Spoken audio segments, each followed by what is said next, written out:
नमस्कार, ईटीवी भारत के दर्शकों का स्वागत है। बिहार की जब बात की जाती है तो एक नेता जिन्होंने अपने अकेले दम पर बिहार की सबसे बड़ी पार्टी बनी, जी हाँ, हम बात कर रहे हैं तेजस्वी प्रसाद यादव की। ये तेजस्वी प्रसाद यादव बिहार के भावी मुख्यमंत्री भी हैं और हमारे साथ राजद की स्थापना दिवस के पूर्व संध्या पर खास बातचीत के लिए मौजूद हैं। तेजस्वी जी, बहुत बहुत स्वागत है आपका ईटीवी में बात करने के लिए। मेरा सबसे पहला सवाल है लालू जी की सेहत को लेकर। आप काफी दिनों तक वहां पर थे, लालू जी की सेहत कैसी है?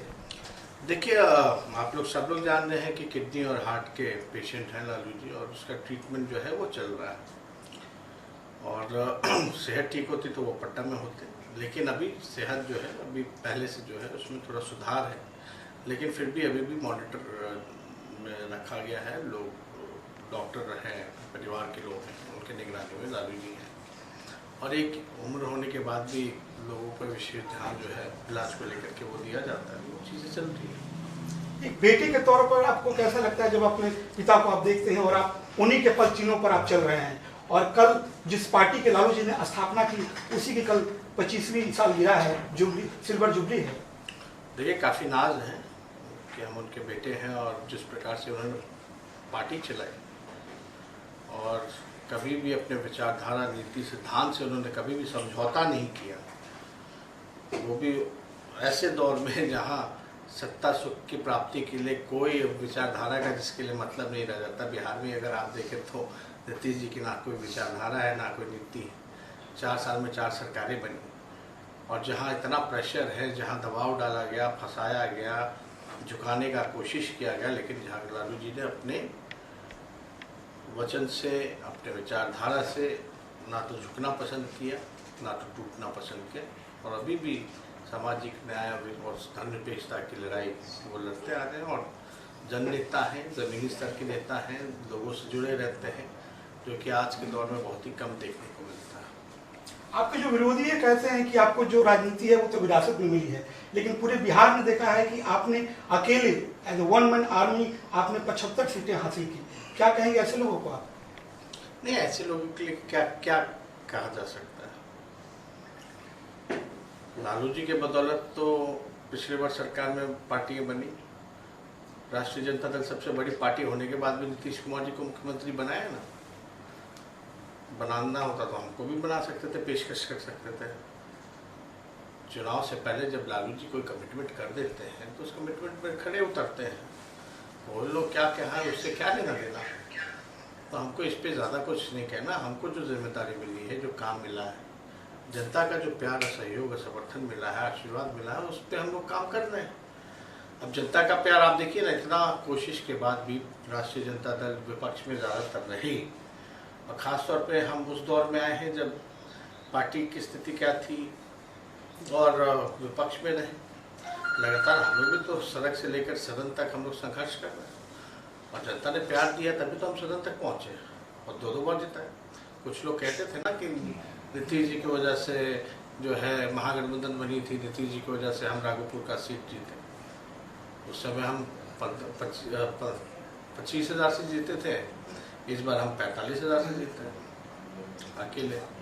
तो ये कहने वाले लोगों को कुछ भी कहने दीजिए।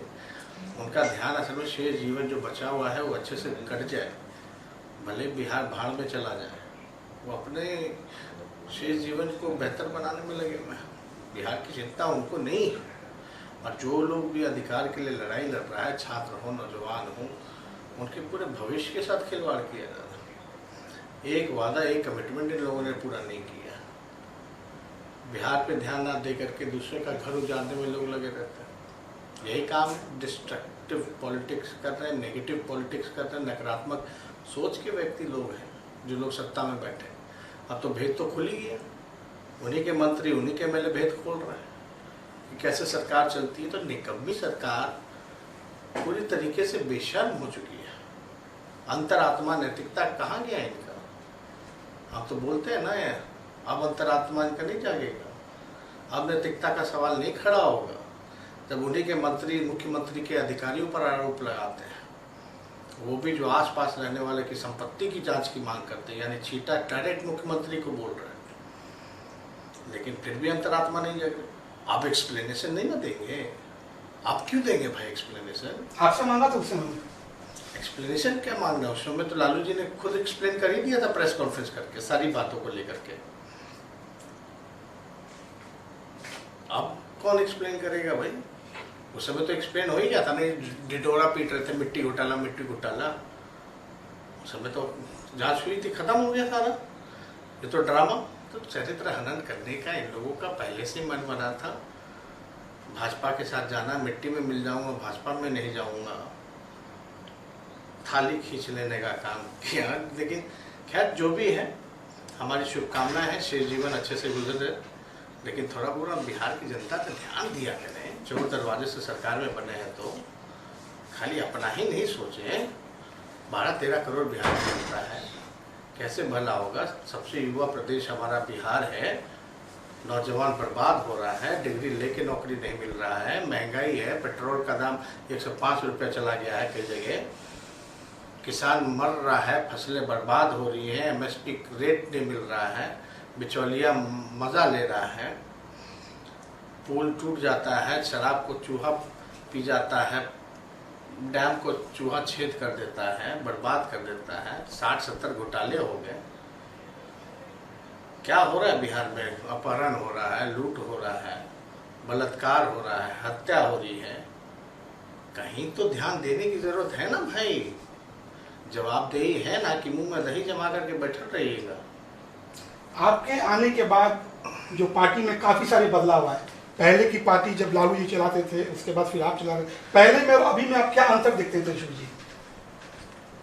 नहीं, लोगों का अपना अपना नजरिया है और हर एक इंडिविजुअल का अलग अलग काम करने का तरीका होता है। लेकिन कोई लोग सोचे कि आदरणीय लालू जी से अगर कंपेयर करने की बात है तो वो तो जमीन आसमान का फर्क है। उन जैसा महानायक और नेता शायद ही सदियों में कई एक आध बार आता है, और उन्होंने जो काम किया है, जो परिवर्तन समाज में लाया है, वो अभूतपूर्व है। वो देश के लोग आगे चल के लालू जी को याद करेंगे। आज देश की स्थिति क्या है? लालू जी ने पहले भांप लिया था कि देश टूटेगा या एक रहेगा, देश को फैसला करना 2014 में बोलते थे। आज देश नीलाम हो रहा है कि नहीं हो रहा? सब कुछ बेचा जा रहा है कि नहीं बेचा जा रहा? सारी संस्थाएं बर्बाद हो गई कि नहीं? संवैधानिक संस्थाएं, तानाशाही आ गई है कि नहीं आ गई है? समाज में जहर घोलने का प्रयास किया जा रहा है कि नहीं किया जा रहा?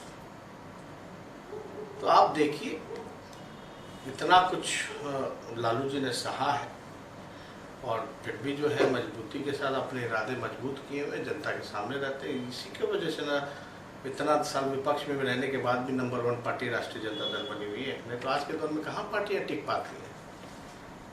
लालू जी का जो ट्वीट है, उसमें जो आपको पिन ट्वीट में लिखा हुआ है कि अगर आज लालू जी अगर हाथ मिला ले तो क्या, जो कहते हैं ना कि भाई बीजेपी के साबुन से आपका, मैं हमेशा सुनता हूँ मैं। नहीं, तो है ही ना। अब भाजपा के साथ हाथ मिला लेते लालू जी तो राजा हरिश्चंद्र कहलाते हैं। लड़ रहे हैं तो उल्टा सीधा चीजें की जा रही, कार्रवाई की जा रही, जेल भेजा जा रहा है। और आज के दौर में यही तो हो रहा है ना, जो भाजपा के खिलाफ बोलता है उसको सजा हो ही ना जाती है, और जो नहीं बोलता है उसको प्रमोशन हो जाता है, जांच ही खत्म हो जाता है। अभी जो बिहार में चल रहा है घटनाक्रम, आपने भी देखा होगा काफी करीब से, स्थिति आपको क्या लगती है? क्योंकि आपने भी बोला है कि 2-3 महीने में सरकार गिर जाएगी, तो आपका जो बेस है वो क्या है तेजस्वी जी? देखिए, गिरी हुई सरकार का गिरना तय है। ये पूरी तरीके से गिरी हुई निकम्मी सरकार है, चोर दरवाजे से आई हुई सरकार है, और जनता चाहती है, ये तो जनता का जनादेश महागठबंधन को मिला चुनाव आयोग का नतीजा था, और जनता चाहती है कि जल्द से जल्द ये सरकार गिरे, और गिरी हुई सरकार का गिरना तय है। अब कैसे होगा, क्या होगा, थोड़ा लोगों को धैर्य रखना चाहिए। बिहार ऐसा राज्य जहाँ 4 साल में लोगों ने 4 सरकारें भी देखी, और नीतीश जी जैसा यूटर्न वाला व्यक्ति शायद देश में कहीं मिलेगा। लेकिन अब तो नीतीश जी उस हालत में भी नहीं है, खत्म हो चुके हैं। तो चौथी नंबर की पार्टी थी, तो चुनाव आयोग ने तीसरी नंबर की पार्टी बनाई। जनाधार कहाँ रह गया मुख्यमंत्री? इतने साल तक मुख्यमंत्री हैं। अब भाजपा एनडीए उनके चेहरे पे चुनाव लड़ रही थी, उन्हीं की पार्टी जो है 40 के नीचे चली गई थी, मतलब बाद में 40 के ऊपर आई ना। उन्होंने कहा कि हम तो बनना नहीं चाहते सीएम, हमको बनाया गया। वो कहा हो तो उनका तो अंतिम है ना, चुनाव प्रचार में भी सुनेंगे तो अंतिम है। अरे भाई कब क्या तो मिट्टी में मिल जाएंगे, भाजपा में चल ना गए, अब मिट्टी में कब मिलेंगे बता दें। चिराग पासवान जी आज के डेट में अलग हो गए हैं, मतलब वो उनके जो चाचा है उन्होंने उनकी पीठ में छुरा भोंका, उन्होंने ऐसा बोला। आज तेजस्वी यादव क्या उनके साथ खड़े हैं? नहीं देखिए, जो हुआ कैसे हुआ, क्यों हुआ, कब हुआ, कौन किया, पूरा बिहार और देश जानता है ना। जिसने 2005 में कोशिश की तो उसने फिर कोशिश की। चाय की दुकान पे भी आप चले जाइएगा, पूछिएगा कि कौन लोजपा को तोड़ने का प्रयास कर रहा है, तो वो भी बोल देगा कि वही जो बिहार सरकार में चोर दरवाजे से आकर के मुखिया बना हुआ नीतीश कुमार। अब डिस्ट्रक्टिव पॉलिटिक्स, नेगेटिव पॉलिटिक्स, जो शेष जीवन जो है अच्छे से गुजर जाए, उसी काम में वो लगे रहते हैं। और कोई काम है नीतीश जी का क्या? तब हम तो, हमारी पूरी सहानुभूति है चिराग पासवान जी के साथ। लीगली क्या होता है नहीं होता है, लेकिन सब लोग जानते हैं आदरणीय रामविलास पासवान जी ने चिराग पासवान जी को जो है बनाया। उनके रहते हुए तो पार्टी तो लोजपा तो चिराग पासवान जी की है, किसी और की थोड़ी ना है। और चिराग पासवान जी को ये बात तय करना है कि वो बंच ऑफ थॉट्स के साथ रहेंगे कि अपने देश के संविधान के साथ रहेंगे। निर्णय तो उनको लेना है ना।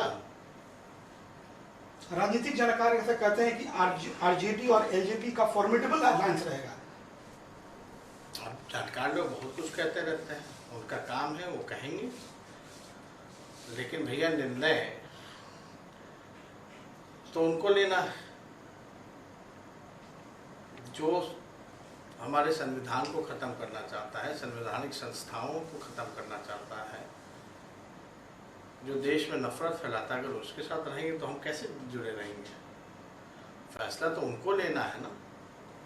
अगर वो बीजेपी से छोड़कर आपके पास आते हैं तो आपके लिए दरवाजे खुले हैं चिराग पासवान जी के लिए। अगर क्या होता नहीं होता है, पहले तो उनको निर्णय लेने दीजिए, उसके बाद हम लोग बैठे हैं वहाँ जवाब देने के लिए, फिर हम लोग बताएंगे, लेकिन निर्णय तो लें। मॉनसून सत्र शुरू होने वाला 26 जुलाई से। पिछली बार जब सेशन हुआ था तो पूरा देश देखा था क्या हुआ था बिहार विधानसभा में, उसके ऊपर कुछ जांच भी बैठी थी। अभी तक कुछ भी इसमें जवाब नहीं आया। नहीं, कोई जांच में कोई नतीजा नहीं आता है, जांच को धीमी कर दी जाती है, क्योंकि सब लोग तो घेरे हुए हैं ना मुख्यमंत्री जी को, जो खुद ही संगठित भ्रष्टाचार का भीष्म पितामह हो और वही मुख्यमंत्री हो, तो क्या नतीजा आएगा? जहां आरसीपी टैक्स के बिना, अब तो बीजेपी के एमएलए ही बोल रहे हैं ना कि बिना उनका 80% मंत्री पैसा दिए हुए ट्रांसफर पोस्टिंग नहीं करना। नीतीश कुमार जी के मंत्री भ्रष्टाचार का आरोप लगा रहे हैं उनके अधिकारी पे, निजी प्रधान सचिव पर अफसरशाही पूरी तरीके से लागू है। तो अब क्या उम्मीद कर सकते हैं? जो सृजन के चोरों को बचाने का काम किया, बालिका गृह के चोरों को बचाने का काम किया, जो खुद भ्रष्टाचार का भीष्म पितामह हो, तो ऐसे राज्य में क्या अपेक्षा उम्मीद की जा सकती है? जो घटना हुई थी पिछले बार, जैसे जिस तरीके से विधायकों को घसीटा गया, पीटा गया, चूहा काट गया, बिहार चूहा शराब, सारा थाना का शराब पी गया, मान सकते हैं? चूहा डाल काट लेगा, पुल काट देगा, गिर जाएगा पुल, कोई जांच हुआ? 70 घोटाले ऐसे हैं जिसका आज तक जो है कोई नतीजा नहीं है, किसी बड़े अधिकारी पे कार्रवाई हुई? मतलब करता कौन है? अदृश्य है क्या? कोई भूत उतरता है क्या? भूत बता ला करके चल जाता है क्या? जो आज तक इतने घोटाले हो गए, इतने साल में एक बार अधिकारी, मंत्री, मुख्यमंत्री पर कुछ नहीं हुआ, कि पैसवा रिकवरी कैसे होगा? कम से कम रिकवरी ही करा दे पैसा, जितना हजारों लाखों करोड़ रुपया। ये तो बिहार के लोगों का मेहनत की कमाई है ना, किसी की जागीर तो है नहीं। अगर भूत ही ले गया तो बता दे कि भूत ले गया, अब क्या बचा? अब चूहा शराब जब पी गया, डैम काट गया, तो ये बोल सकता है सरकार की भूत आकर के लेके चला गया। तो ये मौजूदा सरकार में तो कुछ भी संभव है। राजनीति में तो आना जाना लगा रहता है ईश्वर जी, लेकिन कहा जाता है कि आपके साथ कुछ समय पहले तक जीतन राम मांझी, उपेंद्र कुशवाहा या फिर मुकेश सहनी, ये सब कभी आपके साथ थे, लेकिन आज उनकी राहें अलग हैं। क्या लगता है? अब इस पे क्या टिप्पा टिप्पणी करना हमको? सुनने में आ रहा है कि मांझी जी का और मुकेश सहनी का मन डोल रहा है, फिर आप लोगों के प्रति आकर्षण। अब हम इस पे कोई टिप्पा टिप्पणी नहीं करेंगे, किसका मन डोल रहा है नहीं डोल रहा है। अगर आते हैं तो क्या दरवाजे खुले हैं क्या आपके लिए, उनके लिए, आपके राजद में? नहीं, ये सब फ्यूचरिस्टिक सवाल है, क्या होता है नहीं होता है, इस पे आपको कोई टिप्पा टिप्पणी नहीं करनी। मॉनसून सर जो शुरू होने वाला, आप लोग की क्या स्ट्रैटेजी क्या रहेगी? 5 दिन का है, छोटा सेशन है मॉनसून, आप लोग का क्या स्ट्रैटेजी क्या रहेगा? 4 दिन का है, 4-5 दिन का होगा, छोटा ही सत्र होता है। समस्या तो जस की तस बनी हुई है, बल्कि और विकराल रूप लेता जा रहा है। लोग तबाह हैं, त्रस्त हैं, मर रहे हैं लोग। गरीबों को कोई पूछने वाला नहीं, किसान मजदूरों को कोई पूछने वाला नहीं, व्यापारी मर रहा है, कहीं कुछ नहीं हो पा रहा। पूरे बिहार में लोगों को रोजगार नहीं मिल रहा, दवाई, पढ़ाई, सिंचाई, कमाई, लोगों का सब ठप हो गया है। ना सुनवाई है ना कार्रवाई है इस सरकार में। लेकिन ये दिन भी हम लोगों को याद करना पड़ेगा ना, जो काला दिन था, जहाँ विधायकों को पुलिस के लोगों ने, गुंडे ने नीतीश कुमार जी की इशारा पे पीटा। क्या लोकतंत्र की धज्जियां उड़ाएगी? उस पर निर्णय लेना पड़ेगा हम लोगों को भाई, सब लोगों के साथ बैठ के, जो विपक्षी दल के लोग हैं, कि क्या करना चाहिए, रणनीति बनेगी। लेकिन कितना अपमानित किया गया लोकतंत्र को। कोई विधायक की पिटाई नहीं, वो तो आप कहिए कि लोकतंत्र को खत्म कर दिया ऐसी सरकार में। इतना एरोगेंसी, अरे भाई बैठ के कोई चीज़ होता है, कमेटी बना लेते, कोई बिल में अगर दिक्कत है तो उसमें सुधार कर लेते, लोग मिलते जुलते, ये डेमोक्रेसी होता है। जो हुआ वो तो तानाशाही थी भाई नीतीश कुमार जी की। अपने भाग चले थे और कमरे में बैठ के डायरेक्शन दे रहे, तो जबरदस्ती स्पीकर पे दबाव करके ऑर्डर कराएंगे। नहीं तो जांच भी नहीं होती। जांच कहाँ? जांच क्या? जांच में क्या फोटो नहीं देखे हैं? मीडिया वालों की पिटाई नहीं की गई? कैसे विधायकों को लातों से मारा गया, गंदी गंदी भद्दी भद्दी गालियां दी गई, महिलाओं का झोंटा पकड़ के साड़ी खोल करके कैसे फेंका गया, सब लोग जानते हैं। किसी से छुपा है? आज तक देश के किसी विधानसभा में ऐसी घटना नहीं हुई जहां पुलिस का काला बिल, पुलिस की मौजूदगी में पुलिस पिटाई कर रहा है, विधायकों के पास कराया जा रहा है। तो बड़ा दुर्भाग्यपूर्ण है। कोविड का जो टाइम है, का पूरा देश परेशान रहा है, बिहार भी परेशान रहा, लेकिन जिस तरीके से बिहार में कोविड को लेकर जो इंतजाम थे, पटना हाई कोर्ट ने भी टिप्पणी की थी, यहाँ तक कि जो आंकड़े छुपाए गए थे, आंकड़े लेट से प्रदर्शित किए गए कि डेथ नंबर में भी गड़बड़ियां पाई गई थी। बिहार सरकार शुरू से टेस्ट हो, आंकड़े की बात हो, RT-PCR की बात हो, वैक्सीन लगाने की बात हो, क्वारंटाइन सेंटर्स की बात हो, आइसोलेशन वार्ड्स की बात हो, अस्पतालों की बात हो, बिहार ऐसा राज्य है जहाँ सबसे ज़्यादा डॉक्टर जो है उनकी मृत्यु हुई है इस कोरोना महामारी से। बिहार सरकार पूरी तरीके से फर्जीवाड़ा सरकार है, आंकड़े छुपाती है, मैनिपुलेट किया जाता है। इनके अधिकारी आंकड़े छुपाने में और फर्जीवाड़ा करने में माहिर है। बहुत घोटाला हुआ है, बहुत घोटाला हुआ है। कोरोना काल में जितना इस सरकार के अधिकारियों ने और सरकार में बैठे भीष्म पितामह ने जितना कमाई है, उतना आज तक किसी ने नहीं कमाया हुआ जितनी बड़े बड़े घोटाले हुए। आप बताइए 5,000 का आंकड़ा दे रहे थे पहले, फिर बस अब करते 9,000, लेकिन वाकई में 2 लाख से कम लोग नहीं मरे होंगे। कोई गिनती है, कोई रिकॉर्ड में है, कोई काम सरकार के लोग कहीं नजर आ रहे थे क्या? शमशान में नजर आ रहे थे क्या? कब्रिस्तान में नजर आ रहे थे क्या? गंगा नदी में लाशें तैर रही थी, लोग को दिख नहीं रहा था? हर गांव से शव उठ रहे थे, लोगों को नहीं दिख रहा था? कई लोग घर में क्वारंटाइन के समय मरे गए, कोई रिकॉर्ड है उनका?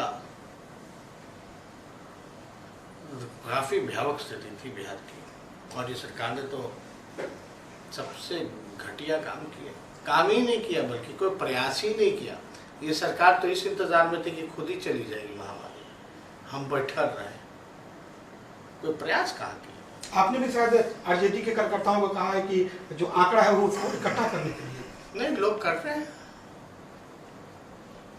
सबको पता है। और जहाँ तक हमको अंदाजा है, लगभग जो बातें निकल के छन के आती हैं, लगभग 2 लाख के करीब लोगों की मृत्यु हुई है इस दौरान। 2024 की जो तैयारी है वो अभी से शुरू हो गई है, और अब ये मीटिंग हुई थी जिसमें बहुत सारे दलों के नेता शामिल हुए थे। आपको क्या लगता है कि कांग्रेस की भूमिका क्या रहेगी उसमें?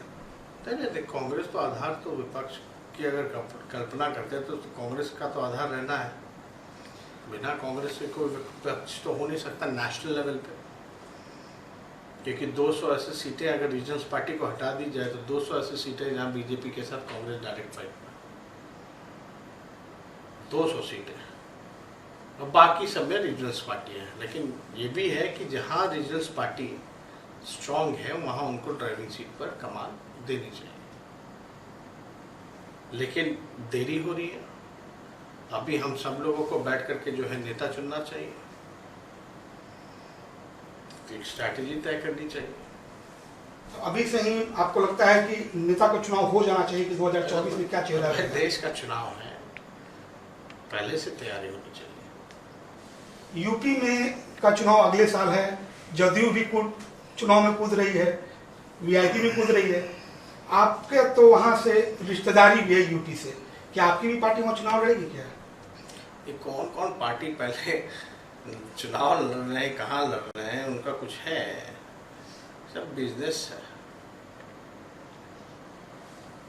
दुकान खोला गया, पार्टी थोड़ी ना चला रहे, दुकान चला रहे।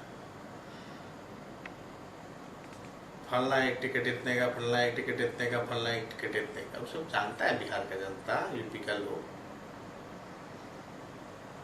तो हम ज़्यादा कुछ नहीं कहेंगे, लेकिन अब चुनाव यूपी में आने वाला है, 22 में है, ज़्यादा दिन नहीं है। आपकी पार्टी वहां पर लड़ेगी क्या? नहीं, हमारी पार्टी के लोग हैं, और हम लोग, हमारी पार्टी के लोग, बंगाल में हम लोगों ने समर्थन दिया, पार्टी के लोग हम लोग बैठ करके तय कर लेंगे। लोग लड़ने वाले लायक स्थिति में है कि समर्थन करने वाले स्थिति में है, पार्टी तय करेगी। हालांकि पिछले बार तो हम लोगों ने पूरी तरीके से समाजवादी पार्टी को जो है समर्थन दिया था, और हमको जहाँ तक लगता है कि बीजेपी को अगर कोई हरा सकता है तो शायद अभी जो देखने को मिला समाजवादी पार्टी हरा सकती है। तो हमको तो वैसे फोर्सेस को मजबूत करना है ना जो कम्युनिस्ट फोर्सेस को हराए, तब लोग तय करें। प्रशांत किशोर आप देख रहे होंगे तेजस्वी जी की हर एक स्टेट में जा रहे हैं, अभी वो शरद पवार से भी मिले, क्या आपसे भी कहीं या फिर किसी से बातचीत हुई है आप लोगों से कुछ? नहीं, इस पे हम क्या बोल रहे हैं? नॉन पॉलिटिकल लोगों पे हम क्या बोल सकते हैं? पॉलिटिकल कोई लोग हो उस पर हम कुछ कमेंट कर सकते हैं। इसमें उनका काम है भाई, हर जगह काम ढूंढने लोग जाते हैं ना, उसमें कोई अच्छी बात है, काम ढूंढना चाहिए, लोग काम मिलना भी चाहिए। एक समय आपके भी एक समय काफ़ी वो करीब थे, नीतीश जी, लालू जी के साथ भी काम किया उन्होंने, आपके साथ नहीं, पार्टी के साथ काम नहीं किया। वो नीतीश जी जदयू के लिए उन्होंने काम किया था, उस समय हम लोग महागठबंधन का हिस्सा थे। तो प्रोफेशनल है तो लोग काम करते ही ना भाई। अब आपके यहाँ भी जो है कैमरामैन वाले होंगे, एडिटिंग वाले होंगे, तरह तरह के लोग होते हैं। चैनल चलाने के लिए तो तरह तरह के लोग चाहिए होता है। तो आज का दौर है जहाँ कुछ लोग रखते हैं, लेकिन हमारी पार्टी ने आज तक कोई एजेंसी रखा ही नहीं, न किसी को रिक्रूट किया इस काम के लिए। प्रोफेशनल लोगों को हम लोगों ने कभी भी उस हिसाब के लिए एजेंसियाँ जो होती है वैसे नहीं रखा। हाँ, सर्वे वर्वे कराने के लिए लोग रखता है, किया जाता है। बिहार में अफसरशाही को लेकर काफी सवाल उठ रहे हैं कि अफसरशाही हावी हो गई है बिहार में, मंत्री ने भी आरोप लगा दिए सीधा सीधा। तो आपको सही में लगता है, क्योंकि आपके भी पिता ने 15 साल तक राज किया, आपके पिता के समय में क्या ये सब चीजें थी? अरे हमारे लालू जी के समय में, राबड़ी जी के समय तो गाँव का कोई भी व्यक्ति ब्लॉक ऑफिस जाकर के डीएम के सामने बैठ के अपना काम, उस समय डीएम साहब को पूछना पड़ता था चाय पीजिएगा नहीं पीजिएगा। आज जदयू के ही एमएलए बोल रहे ना कि हमको एसपी से जान का खतरा है, जो परबत्ता के विधायक हैं। तो जहाँ जनप्रतिनिधि अब मंत्री कह रहा है कि मेरा चपरासी तक नहीं सुनता, क्या कहें अब? ब्लॉक चले जाइए, थाना चले जाइए, बिना घूस दिए हुए कोनो काम होता है क्या? बिना चढ़ावा दिए हुए एक काम नहीं होता। बहुत बुरा हाल है। आखिरी सवाल तेजस्वी जी, स्थापना दिवस की पूर्व संध्या पर बिहार के लोगों को आप क्या मैसेज देना चाहेंगे? नहीं, हम आपके सभी ईटीवी भारत के सभी दर्शकों को हम धन्यवाद देते हैं, बधाई देते हैं। और 25 वर्ष राष्ट्रीय जनता दल के होने जा रहे हैं। लालू जी ने स्थापना की थी और रजत जयंती हम लोग मनाने कल जा रहे हैं। हमें खुशी है कि हमारे नेता ने अपने आइडियोलॉजी से कभी झुके नहीं, हमेशा आप लोगों की आवाज़ स्वर को मजबूती दी। आगे भी राष्ट्रीय जनता दल, चाहे नौजवान हो, छात्र हो, महिला हो, किसान हो, मजदूर हो, गरीब हो, ये राष्ट्रीय जनता दल गरीबों का बल है, जनता का बल है। और आपके स्वर को हम लोग लगातार आवाज़ उठाते रहेंगे। और चुनाव में जो हम लोगों ने कमिटमेंट किया था, भले चोर दरवाजे से कुछ लोग सरकार में आ गए, लेकिन विपक्ष में रह करके आपकी आवाज़ों को, आपके अधिकार को दिलाने का पूरा प्रयास हम लोग करेंगे। तो ये थे हमारे साथ युवा नेता और बिहार के भावी मुख्यमंत्री तेजस्वी प्रसाद यादव जी। सभी सवालों का इन्होंने बेबाकी से जवाब दिया। हम ईटीवी भारत के दर्शकों का और तेजस्वी जी का बहुत बहुत धन्यवाद करना चाहेंगे, जिन्होंने ध्यान से इस पूरे इंटरव्यू को सुना। मैं अमित भरारी, पटना के लिए कैमरामैन अशोक के साथ।